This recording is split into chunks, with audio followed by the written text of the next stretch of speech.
honorable delegates, heads of state, leaders of nations, distinguished representatives of peoples great and small, I greet you not as a career diplomat, nor as a man bred for banquet halls and handshakes. I do not come to you speaking the rehearsed language of polished politics.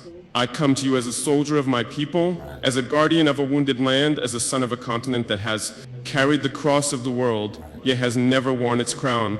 My name is Captain Ibrahim, President of Burkina Faso, and today I speak not only for the 22 million souls in my nation, but for a continent whose stories have been twisted, whose pain has been ignored, and whose dignity has been repeatedly auctioned off at the altar of foreign interests.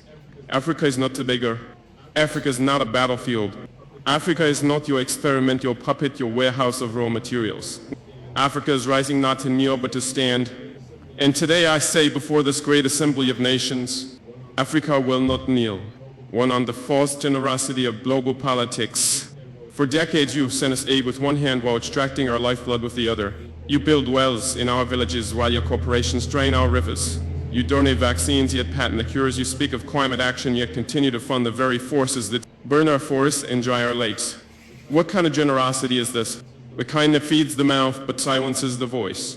The kind that keeps a man alive just enough to keep him dependent. We are not blind to this hypocrisy. Let me be clear, we are not ungrateful for sincere humanitarian assistance, but we reject a global order that disguises exploitation as partnership. We reject financial institutions that lend with one hand and steal sovereignty with the other. Africa no longer wants charity. We want justice. We want control over our own destinies. Too on the chains of colonialism and its modern descendants. Our wounds did not begin with us. They were inherited legacies of an empire-building madness that saw us not as humans, but chiefs, as cargo laborators. My ancestors were not consulted when maps were drawn with rulers and compasses in Berlin. The borders of Burkina Faso, like those of many African nations, were not carved by our ancestors, but by men who had never stepped foot on our soil, who knew nothing about languages, our tribes, or our spirits. Today, colonialism has a new face. It wears suits, it hosts forums, it signs contracts in Geneva and Paris and Washington. But it still takes without consent. It still dictates instead of dialogues. It still silences instead of listening. If you want to talk about peace, then let's begin by unlearning the arrogance that peace is something only you can teach us. 3. On resource exploitation and the myth of development. They call us developing as if the theft of centuries did not set us back. As if the gold from our lands, the diamonds from our rivers, the oil beneath our feet did not build the very skyscrapers in which this assembly sits. Let us speak plainly. Burkina Faso is rich, Africa is rich. Rich in minerals and culture and wisdom and youth. But you have taught us to measure richness in GDP and export value. You call it development when a foreign company owns 90% of a gold mine on our land. You call it progress when your security forces guard cobalt mines but not our children's schools. That is not progress, that is piracy with legal documents.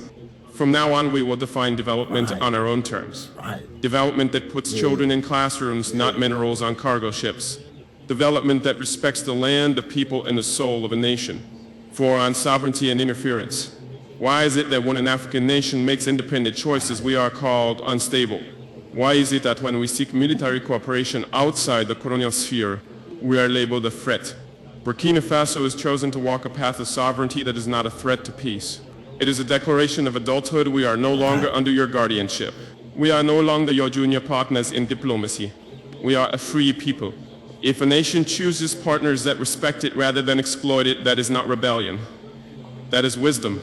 Let it be known, no foreign power will dictate the alliances of Burkina Faso. We will build relations based on mutual respect, not historical guilt or present-day intimidation.